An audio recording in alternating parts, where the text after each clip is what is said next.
శ్రీ గురుభ్యో నమ. గురుర్బ్రహ్మ గురుర్విష్ణు గురుర్దేవో మహేశ్వర గురు సాక్షాత్ పరం బ్రహ్మ తస్మై శ్రీ గురవే నమ.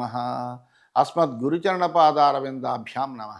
నిన్నటి మన మహాభారత ప్రస్థానంలో ఆ పాండవులు వనవాసానికి వెళ్ళిన తర్వాత ఆ ధృతరాష్ట్రుడు మిక్కిలి ఖేదాన్ని పొందినటువంటి వాడై ఆ విదురుణ్ణి పిలిచి, మహానుభావ,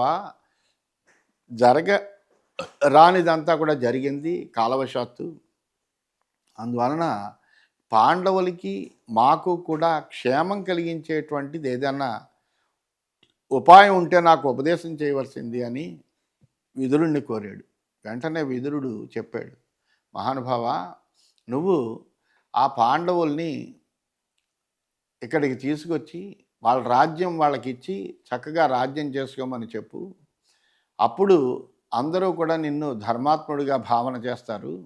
అలాగే దుష్టమైన ఆలోచనలో ఉన్నటువంటి ఈ దుర్యోధన, దుశ్శాసన, కర్ణ, శకునుల్ని వాళ్ళ యొక్క దుష్టమైనటువంటి ఆలోచనల నుంచి పోయేటట్టుగా మళ్ళించు, వాళ్ళ యొక్క దుష్ట బుద్ధిని నివారించు. ముఖ్యంగా నీ పుత్రుడైనటువంటి దుర్యోధనుడిని నిగ్రహించు. అతడు పుట్టినప్పుడే ఇది కురువంశానికి నాశహేతు అయినటువంటి వాడిగా పుట్టాడు అని చెప్పాను నేను. అందువలన అప్పుడే వదిలిపెట్టమన్నాను నీ పుత్రుణ్ణి. కానీ నువ్వు అప్పుడు నా మాట వినలేదు. అందువల్ల ఎప్పటికైనా మించిపోయిందేం లేదు. ఈ రాజ్యాన్ని అంతటికీ కూడా రాజుని చెయ్యి. వీళ్ళందరినీ కూడా వాళ్ళకి అనుసరించేటువంటి వాళ్ళగా చక్కగా ఉండమను. అలా చేస్తే కనుక నీ పుత్రుడికి ఏ బాధ రాదు, నీ కీర్తి ఇనుమడిస్తుంది. అందరూ కూడా నువ్వు ధర్మబుద్ధి కలిగినటువంటి వాడవే అనుకుంటారు. అలాగే ధర్మవర్తనుడైనటువంటి ధర్మరాజు యొక్క పరిపాలనలో దేశమంతా కూడా పౌరులందరూ కూడా ఆనందంగా కూడా ఉంటారు. అందువలన అన్ని సమస్యలు కూడా దీనివలన తీరతాయి.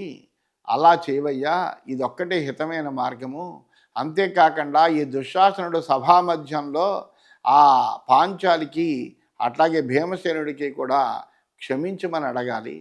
అలా అడిగితే కనుక ఈ కోపతాపాలన్నీ తీరి వాళ్లతోటి సమానమైనటువంటి స్నేహభావంతో కనుక ఉండగలిగితే అప్పుడు ఈ వంశానికి నాశనం ఉండదు, లేదా కురువంశం అంతా నాశనం అయిపోతుందని చెప్పాడు. చెబితే ఆ మాటలేమి ధృతరాష్ట్రుడికి రుచించలేదు.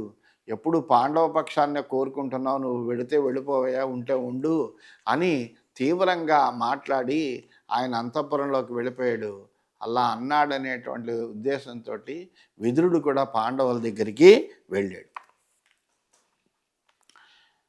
వైశంపాయన ఉవాచ. ఈ విధంగా జనమేజయుడికి వైశంపాయనుడు ఈ వృత్తాంతాలన్నీ కూడా కళ్ళకు కట్టినట్టుగా చెబుతున్నాడు. పాండవాస్తు వనేవాసం ఉద్దిశ్య భరతర్షభా ప్రయుర్జాహ్నవీ కూలాత్ కురుక్షేత్రం సహానుగాహ. రాజా, భరత వంశశ్రేష్ఠులైనటువంటి పాండవులు వనవాసం చేయడానికి అనుచరులతో కూడి గంగా తీరము నుండి కురుక్షేత్రానికి వెళ్ళారు. సరస్వతి దృషద్వత్యౌ యమునాం చ నిషేవ్యతే యయుర్వనేనైవ వనం సతతం పశ్చిమాం దిశం. వాళ్ళు సరస్వతి, దృషద్వతి, యమునా నదులను సేవించి ఒక వనం నుండి మరొక వనం ప్రవేశిస్తూ పశ్చిమ దిక్కు వైపుకు వెళ్ళారు. తత సరస్వతీ కూలే సమేషు మరుధన్వషు కామ్యకన్నామ దదృశు వనం మునిజన ప్రియం. అనంతరం సరస్వతీ నదీ తీరంలో మరుభూములను, వన్యప్రదేశాలను గడిచి అలా వెడుతూ కామ్యకం అనేటువంటి ఒక వనాన్ని చూశారు. అది అనేక మంది మునిజనులతోటి ఉండడానికి చాలా ఆహ్లాదంగా ప్రీతిని కలిగిస్తూ ఉన్నది. తత్రతే న్యవసన్ వీరాహ వనే బహుమృగద్విజే అన్వాస్యమానా మునిభి సాంత్యమానాశ్చ భారత. ఓ భరత శ్రేష్ఠ, మహావీరులైనటువంటి పాండవులు అనేక మృగపక్షులతో కూడినటువంటి ఆ వనంలో హాయిగా నివసిస్తున్నారు.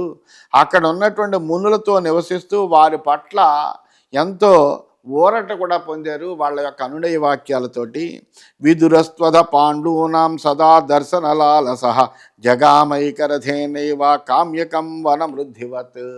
ఆ ధృతరాష్ట్రుని చేత ఆ విధంగా చెప్పబడినటువంటి విదురుడు అప్పుడు పాండవుల దగ్గరికి వెడదామనే ఉద్దేశంతో రథం మీద ఆ పాండవులు ఎక్కడికి వెళ్ళారో తెలుసుకుని ఆ కామ్యక వనానికి నిస్సహాయుడే రథంలో వెళ్ళేట.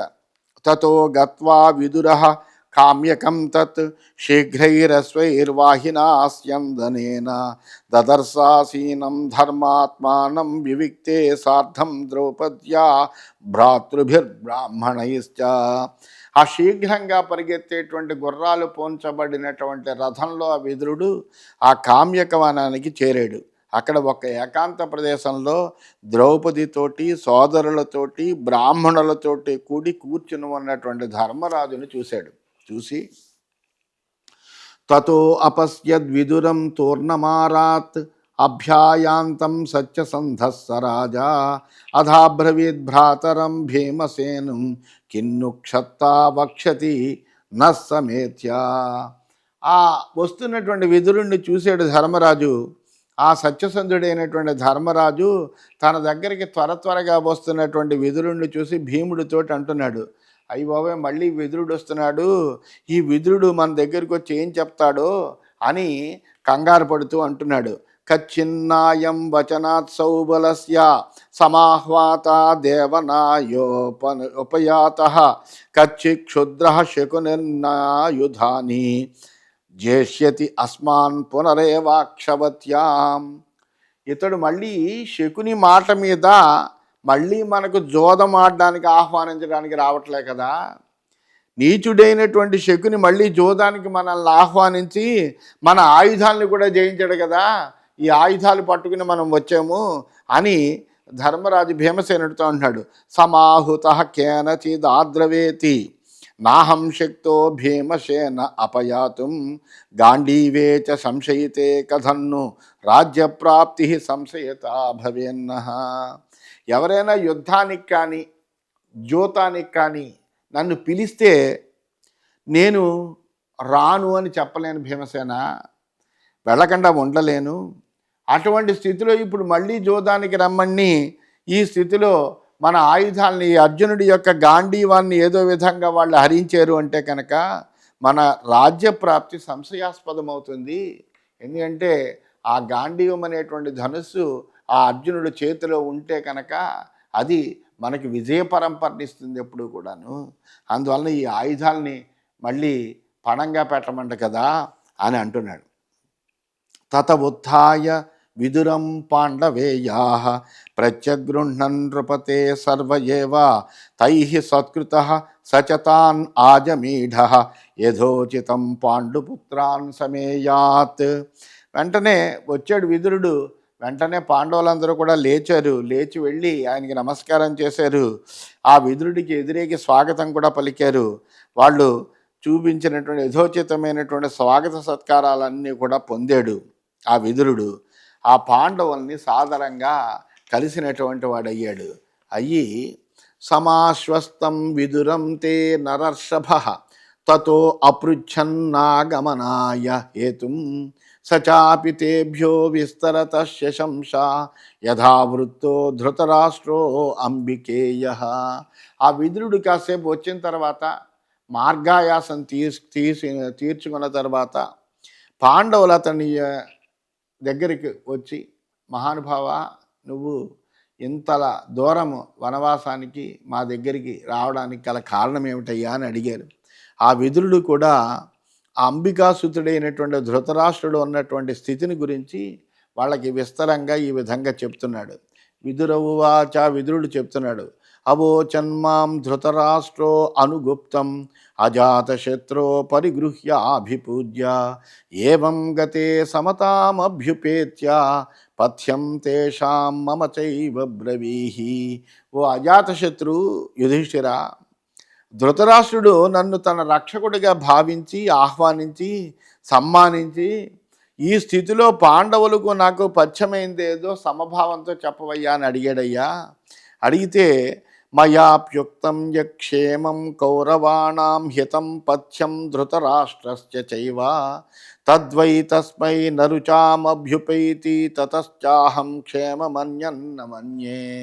అప్పుడు నేను అంతలా అడిగాడు కదా అనే ఉద్దేశంతో కురువంశీయులకు ధృతరాష్ట్రుడికి హితాన్ని పథ్యాన్ని క్షేమమైనటువంటి మాటను చెప్పానయ్యా.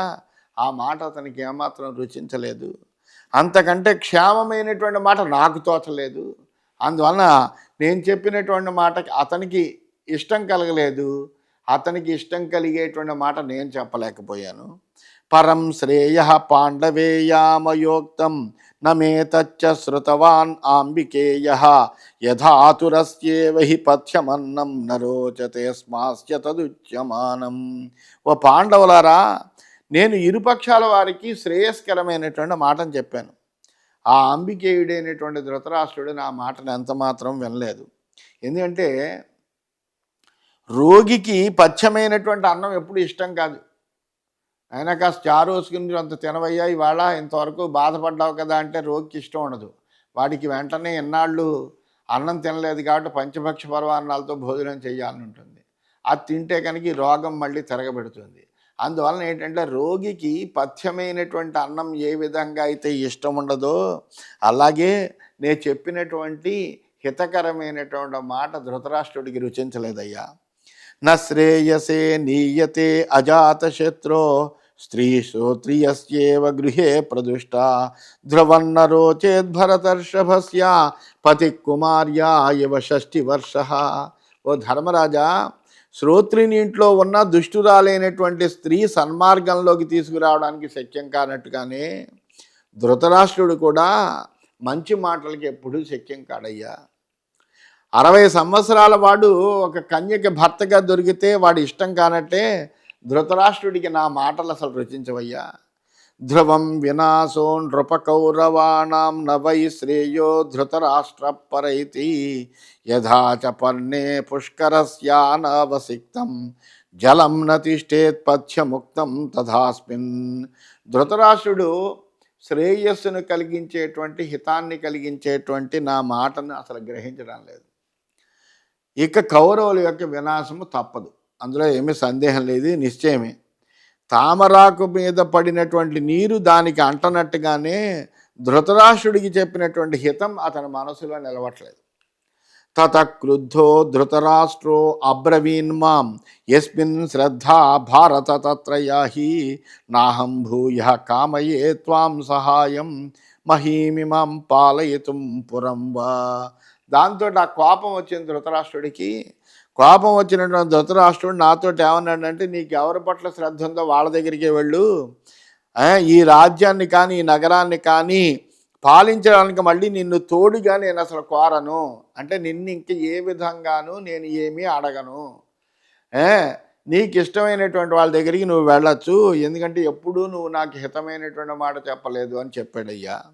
సోహం త్యక్తో ధృతరాష్ట్రేణ రాజ్ఞా ప్రశాసితం త్వాముపయాతో నరేంద్ర తద్వై సర్వం యన్మయోక్తం సభాయాం తద్ధార్యతాం యత్ ప్రవక్ష్యామి భూయః. అందువలన ఈ విధంగా నేను ధృతరాష్ట్రుడి చేత విడవబడ్డాను, నన్ను విడిపోమన్నాడు. నీకు ఉపదేశం ఇవ్వడానికి నీ దగ్గరికి వచ్చానయ్యా. సభలో నేను ధృతరాష్ట్రుడికి చెప్పిందంతా మళ్ళా నీకు చెబుతాను, అది గ్రహించు. అందువలన నేను చెప్పినటువంటి మాటని ఆ ధృతరాష్ట్రుడు అంగీకరించలేదు. అయితే అందువలన నేను నీ దగ్గరికి వచ్చాను, నీకు ఇప్పుడు ఉపదేశం చేస్తాను, జాగ్రత్తగా వినవయ్యా అని చెప్తున్నాడు.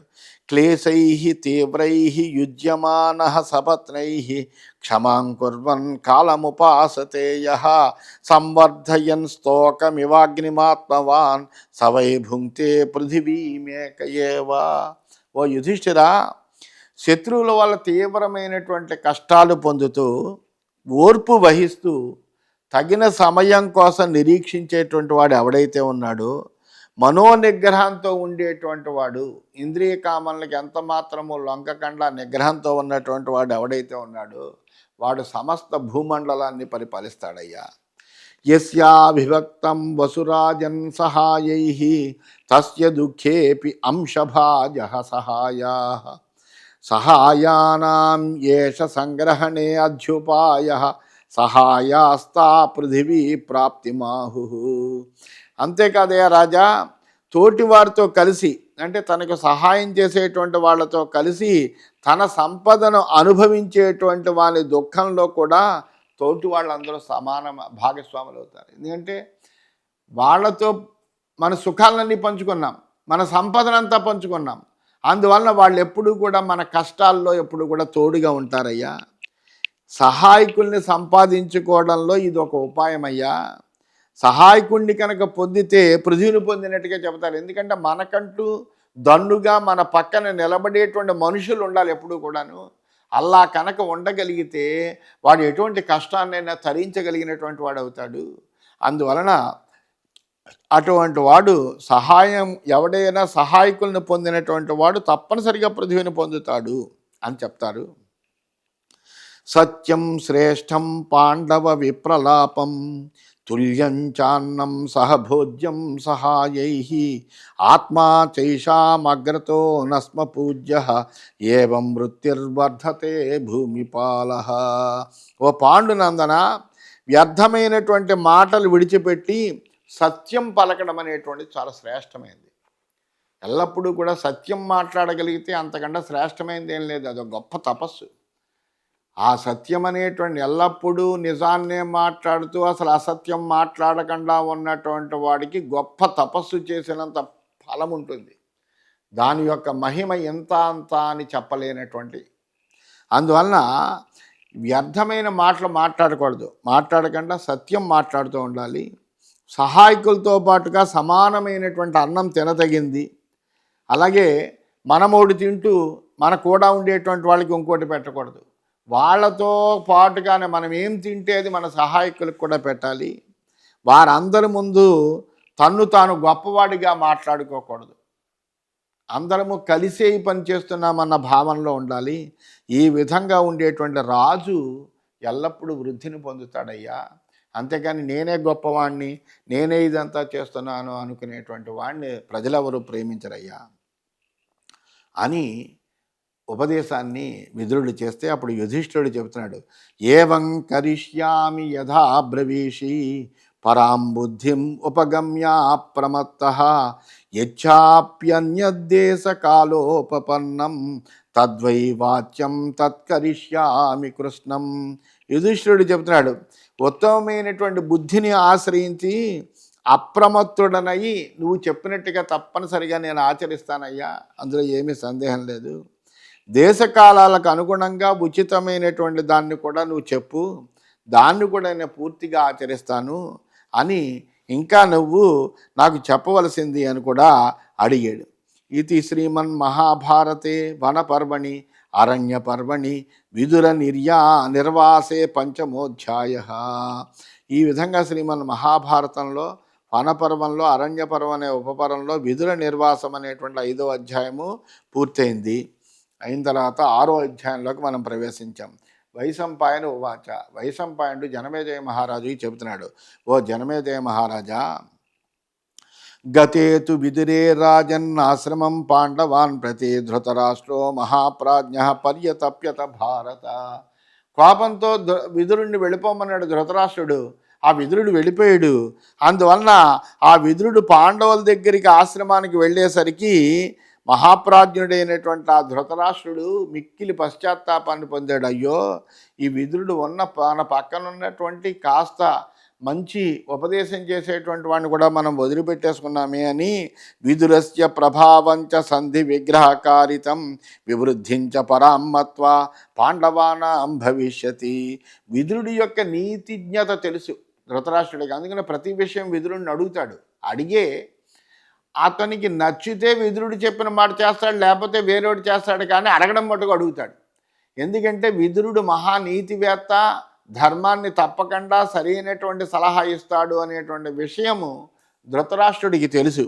అందువలన ఆ విదురుడి యొక్క సంధి విగ్రహాది నీతిజ్ఞత ప్రభావాన్ని తలుచుకున్నటువంటి వాడై ఇప్పుడు ఈ విదురుడు కాస్త పాండవుల దగ్గరికి వెళ్ళిపోయాడంటే ఇతని యొక్క అసలే పాండవులు ధర్మవర్తనులైనటువంటి వాళ్ళు, వాళ్ళందరికీ కూడా ఇతను నీతితో కూడినటువంటి సలహాలు ఇస్తే వాళ్ళకి ఇంకా అది ఉపయోగం జరుగుతుందేమో అని, ఆ పాండవుల యొక్క అభివృద్ధికి కారణభూతమవుతుందని భావన చేశాడు ధృతరాష్ట్రుడు. చేసినటువంటి వాడై సభాద్వారం ఆగమ్య విదుర స్మార మోహిత సమక్షం పార్థివేంద్రాణం పపాతావిష్టచేతన. ఆ విదురుణ్ణే స్మరిస్తూ విదుర స్మారమోహిత అని అద్భుతమైనటువంటి పదం వేస్తారు వ్యాసులు వారు. విదుర స్మారమోహిత అంటే విదురుని యొక్క స్మరణ చేత మోహితుడయ్యట. అంటే ఆ విదురుణ్ణే స్మరిస్తూ ఆ విదురుడు వెళ్ళిపోయాడు అక్కడికి. ఉన్న నీతివేత్త మన దగ్గరుండి చక్కటి సలహాలు చెప్పేటువంటి విదురుణ్ణి కూడా మనం దూరం చేసుకున్నామే, వీడు మళ్ళీ పాండవుల దగ్గరికి వెళ్ళిపోయాడే అని ఆ విదురుడినే స్మరిస్తూ మోహితుడైనటువంటి ధృతరాష్ట్రుడు సభాద్వారం వద్దకు వచ్చి అక్కడ రాజులందరూ చూస్తూ ఉండగా స్పృహ తప్పి నేల మీద పడిపోయేట. విదుర స్మారమోహిత అంటే స్మరహ అంటే అసలు మన్మధుడు, కాముడు అని అర్థం.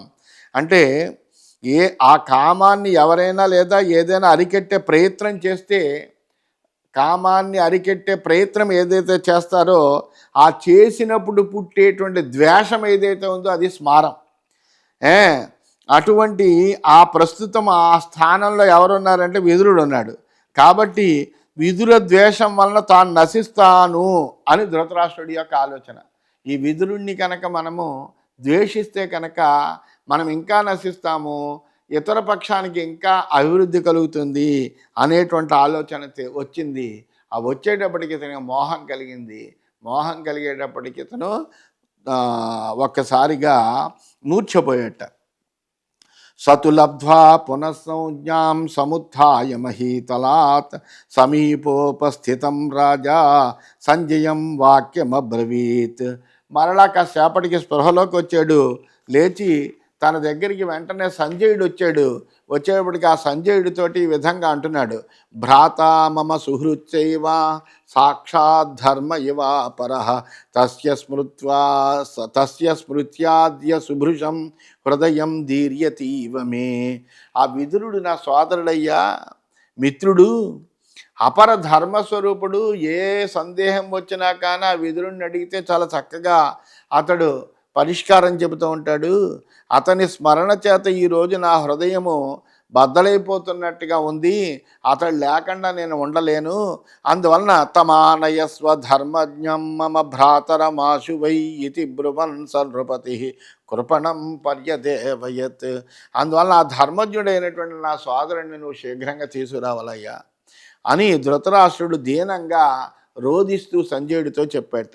పశ్చాత్తాపాభిసంతప్త విదురస్మారమోహిత భ్రాతృస్నేహాదిదం రాజా సంజయం వాక్యమబ్రవీత్.